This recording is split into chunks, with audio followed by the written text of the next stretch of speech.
Imagine करा, जगातील सर्वात उंच शिखर चढताना आपल्याला एका गोठलेल्या मृतदेहाच्या शेजारून जावं लागलं तर?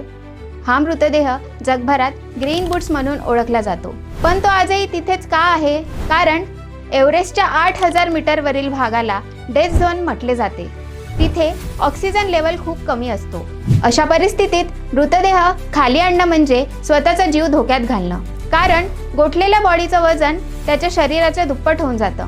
म्हणूनच एव्हरेस्टवर आजही 300हून अधिक मृतदेह गोठलेल्या अवस्थेत आहेत. त्यापैकी सर्वात प्रसिद्ध म्हणजे ग्रीन बूट्स. अनेक अहवालांनुसार हा मृतदेह 1996 मध्ये बेपत्ता झालेल्या भारताच्या ITBPचे जवान लान्स नाईक दर्जे मोर्फ यांचा असू शकतो. मात्र याबाबत आजही वेगवेगळे दावे केले जातात. एक गोष्ट मात्र नक्की, एव्हरेस्ट हे जगातील सर्वात उंच शिखर नाही, तर अनेक अपूर्ण स्वप्न आणि बलिदानांची शांत साक्षी आहे.